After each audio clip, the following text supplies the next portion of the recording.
Your greatest strength will destroy you. I'm completely serious. Your hard-earned expertise? It's a deadly trap.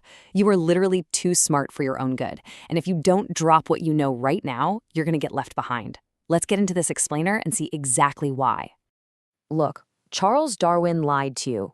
Well, okay, actually, we lied to you about Darwin. He never wrote that famous quote about survival you've seen a million times. We literally made the whole thing up. You know the one, right? The quote that says, it's not the strongest or the smartest that survive, but the most adaptable.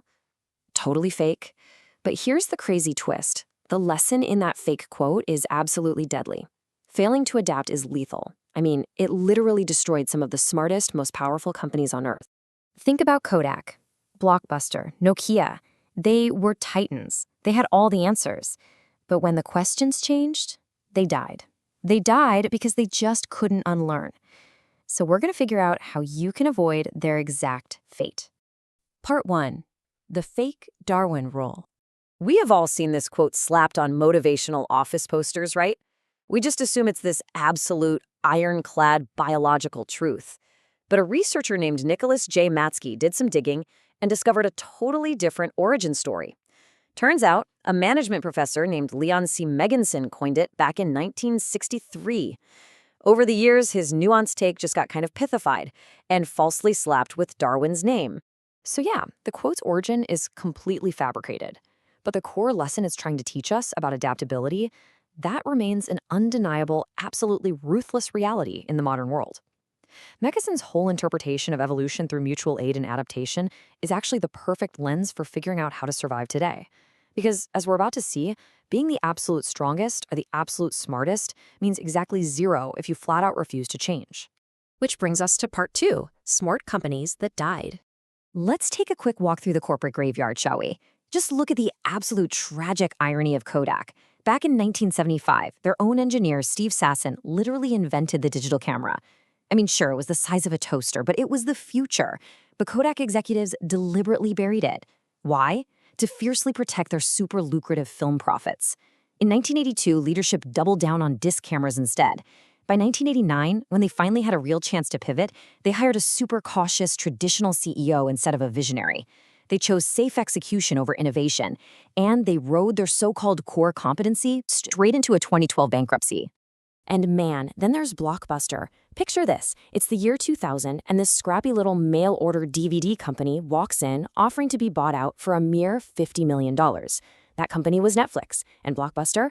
They famously laughed them right out of the room. They wrongly assumed their thousands of physical retail stores were this immortal, untouchable distribution method. They couldn't unlearn the physical retail model, and well, the streaming revolution literally wiped them off the map. Oh, and we can't forget Nokia. At one point, they were the undisputed king of mobile phones. They built those indestructible, insanely popular hardware bricks we all loved. But when Apple and Android crashed the party, Nokia clung desperately to their hardware dominance and their clunky old Symbian operating system. They just couldn't unlearn the idea that a phone was primarily a physical thing, while all their rivals were sprinting towards software and user experiences. By the time they tried pivoting to Windows Phone, it was game over. They eventually had to sell off their entire mobile business. Part 3. The knowledge obesity trap. So you really have to wonder, why did these brilliant, incredibly resource-rich leaders fail so spectacularly?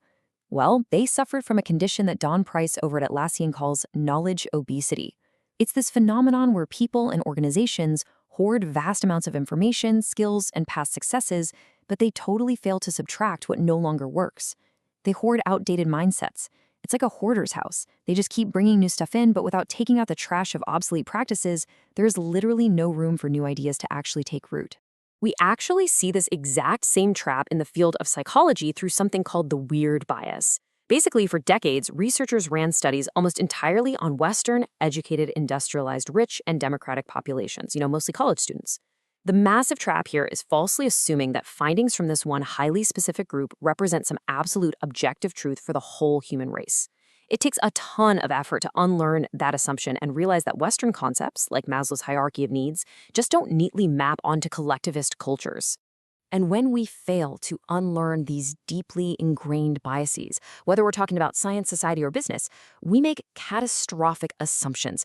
We get totally stuck in this illusion of objectivity. Just look at this wild quote from IBM's president Thomas Watson back in 1943. He confidently predicted a global market for exactly 5 computers. 5. He just couldn't unlearn his current paradigm of what a computer was and who it was actually for. Number 4, the psychology of unlearning. So if we want to survive this rapidly shifting landscape in our own lives, we've got to completely rewire our approach. Unlearning is not about forgetting. It's about intentionally questioning and dismantling your most ingrained beliefs. Experts like Janelle McMaster emphasize that we're moving way beyond worshiping IQ. In our complex, AI-driven world, having all the answers is straight up impossible. Instead, we have to prioritize AQ, your adaptability quotient. AQ relies heavily on neuroplasticity. Basically, by adopting a growth mindset, you can literally build new physical pathways in your brain, swapping out old, rigid structures for flexible, highly resilient ones. But heads up, this requires tackling 4 distinct levels of unlearning. Level 1 is shedding out-of-date knowledge and assumptions, like that weird bias or the 5-computer prediction. Level 2 is unlearning obsolete skills. Recognizing when a new tech just made your old talents totally redundant. Level 3 is rewriting those deeply hardwired habits and behaviors. But level 4? That's the hardest one of all. It's unlearning your own ego and self-identity. When your entire success has been built on being one specific thing, like Kodak being the film company, letting that go feels like a literal threat to your existence. Part 5. How to actually unlearn. Okay, theory is great, but how do you actually do this? How do you implement this radical unlearning into your daily life? Well, first off, you have to completely redefine your relationship with failure. Sally Bruce from Culture Amp champions this awesome acronym, FAIL. It stands for First Attempt in Learning. To unlearn, you've got to create a psychologically safe space for experimentation.